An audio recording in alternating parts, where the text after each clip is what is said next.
آیا می دانستید که کامپیوترها، گوشی‌های هوشمند و حتی تلویزیون‌ها هم می توانند با هم صحبت کنند؟ بله، این دستگاه‌ها از طریق یک شبکه به هم وصل می شوند. شبکه‌ای که به آنها اجازه می دهد اطلاعات را با هم رد و بدل کنند، به اینترنت وصل شوند و حتی منابع را با هم شریک سازند. شاید در نگاه اول ساده به نظر برسد، اما پشت همین ارتباط ساده، دنیای پیچیده از تجهیزات، پروتکل‌ها و مفاهیم فنی نهفته است. شبکه‌سازی یکی از پایه‌های اصلی دنیای دیجیتال امروزه است. از اتصال ساده‌ای دو کامپیوتر در یک اداره گرفته تا شبکه‌های عظیم جهانی مثل اینترنت، همه بر پایه‌ای شبکه‌سازی ساخته شدند. اما شبکه دقیقاً چیست؟ چه تجهیزاتی در آن استفاده می‌شود؟ و چرا در دنیای امروز دانستن شبکه‌سازی یک مهارت کلیدی محسوب می‌شود؟ با ما همراه باشید در کامپیوتر پلاس، جایی که شبکه‌سازی را ساده، عملی و کاربردی یاد می‌گیرید.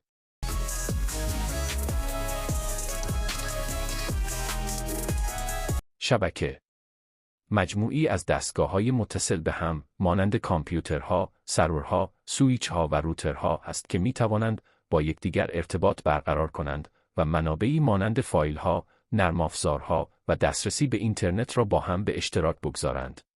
هدف از ایجاد شبکه ارسال و دریافت داده‌ها یا همون اطلاعات بین دستگاه‌ها است و در عموم به دو نوع است. یک، شبکه محلی یا لن.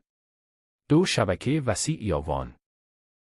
شبکه محلی یا لان یک نوع شبکه کامپیوتری است که در یک محیط محدود مثل خانه، دفتر یا مکتب چند دستگاه را به هم وصل می‌کند. در این نوع شبکه، کامپیوترها، پرینترها و دستگاه‌های دیگر می‌توانند اطلاعات را به صورت مستقیم بین هم بفرستند و یا دریافت کنند. مثلا تصور کن در یک دفتر کوچک 3 کامپیوتر و یک پرینتر وجود دارد. اگر این دستگاه‌ها از طریق کابل شبکه یا وایفای به هم وصل شوند، کاربران می‌توانند فایل‌ها را برای هم بفرستند یا از پرینتر مشترک استفاده کنند. شبکه محلی سریع، ساده و ارزان است. در شبکه‌های محلی داده‌ها بدون نیاز به اینترنت جهانی ارسال و دریافت می‌شوند. دو، وان یا شبکه وسیع، نوعی شبکه کامپیوتری است که مناطق جغرافیایی بزرگی را پوشش می‌دهد. مثل ارتباط بین دفاتر یک شرکت در شهرهای مختلف یا حتی کشورهای مختلف. شبکه‌های وان با استفاده از تجهیزاتی مانند روترها، لینک‌های ماهوارهایی، کابل‌های فیبر نوری و زیرساخت اینترنت جهانی ساخته می‌شوند. این شبکه‌ها اغلب تحت مالکیت شرکت‌های مخابراتی هستند. با وان، افراد می‌توانند تماس تصویری بگیرند، فایل‌های حجیم را به سرعت ارسال کنند و حتی به سیستم‌های کنترل از راه دور متصل شوند. دنیای اینترنت که ما از آن استفاده می‌کنیم، یک نوعی از شبکه وان است. اگر شبکه لن خانه کوچک باشد، وان یک شهر بزرگ است که خانه‌ها را به هم متصل می‌کند. در ادامه اجزای عمومی و اصلی یک شبکه کامپیوتری را برایتان به زبان ساده و آموزشی توضیح می‌دهم. شبکه‌های کامپیوتری از مجموعی از اجزا و تجهیزات سخت‌افزاری و نرم‌افزاری تشکیل شده‌اند که به هم کمک می‌کنند تا اطلاعات و منابع بین چند سیستم به راحتی به اشتراک گذاشته شود.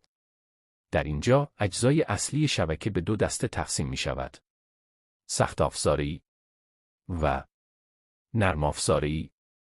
اجزای سخت‌افزاری شبکه: 1. کامپیوترها. دستگاه‌هایی مثل لپتاپ، دسکتاپ یا سرور که اطلاعات را دریافت یا ارسال می‌کنند. سرورها خدماتی مثل اشتراک فایل، ایمیل یا دیتابیس ارائه می‌دهند. 2. سویچ. وسیله‌ای برای وصل کردن چندین دستگاه در شبکه محلی یا لن. اطلاعات را به صورت هوشمند به مقصد درست ارسال می‌کند. 3. روتر. ارتباط بین شبکه‌ها را برقرار می‌کند. مثلا روتر خانه‌تان بین اینترنت یا وان و شبکه خانگی شما پل ایجاد می‌کند. 4. کابل‌های شبکه. کابل‌ها مسیر فیزیکی برای انتقال اطلاعات هستند. فیبر نوری سریعتر و برای فواصل طولانی مناسب‌تر است. اجزای نرم‌افزاری شبکه: 1. سیستم عامل. مثل ویندوز سرور. نرم‌افزاری برای مدیریت منابع و کاربران در شبکه. 2. پروتکل‌ها مثل TCP/IP. قوانین و دستورالعمل‌هایی برای برقراری ارتباط میان دستگاه‌ها. 3. فایروال. نرم افزار یا سخت افزاری که امنیت شبکه را با کنترل ورودی و خروجی اطلاعات فراهم می‌کند. 4. نرم افزارهای کنترلی و مدیریتی مثل ابزار مانیتورینگ شبکه، مدیریت کاربران، کنترل پهنای بانند و غیره. حالا که با شبکه‌های لان و وان آشنا شدیم، با شبکه‌های ویلن یا شبکه محلی مجازی نیز باید آشنا شویم.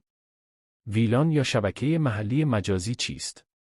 ویلن یا شبکه محلی مجازی یک تکنولوژی در شبکه‌های کامپیوتری است که به ما اجازه می‌دهد یک شبکه محلی رو به چندین شبکه کوچکتر تقسیم کنیم بدون اینکه نیاز به کابل‌کشی جداگانه داشته باشیم. اگر این کامپیوترها همه به یک سویچ وصل باشند، به طور پیش‌فرض در یک شبکه قرار دارند و اطلاعات بین آنها بدون محدودیت رد و بدل می‌شود. فرض کن در یک اداره 30 کامپیوتر وجود دارد که همه به یک سویچ وصل شده‌اند. این 30 کامپیوتر مربوط به 3 بخش مختلفند: منابع انسانی، بخش مالی، بخش آیتی. اما اگر بخوایم که فقط اعضای بخش مالی بتونند با هم تبادل اطلاعات کنند و به بخش آیتی یا بخش منابع انسانی دسترسی نداشته باشند، باید از شبکه محلی مجازی استفاده کنیم. مزایای ویلن: 1. امنیت بیشتر، بخش‌ها نمی‌توانند اطلاعات همدیگر را ببینند. 2. کاهش ترافیک شبکه، هر بخش فقط اطلاعات خودش را دریافت می‌کند. 3. مدیریت ساده‌تر شبکه، به راحتی می‌توان گروه‌بندی کرد. 4. صرفه‌جویی در هزینه، نیازی به خرید سویچ‌های جداگانه برای هر بخش نیست. سپاس از شما که تا آخر این ویدیو با ما همراه بودید. امیدوارم مطالب امروز براتون مفید بوده باشد. اگر از این ویدیو خوشتان آمد، لطفاً آن را لایک کنید، کانال را سابسکرایب نمایید و زنگوله را هم فشار بدهید تا ویدیوهای آینده را از دست ندهید. نظرات و پیشنهادات شما برای ما بسیار ارزشمند است. حتما در بخش کامنت ها با ما شریک سازید.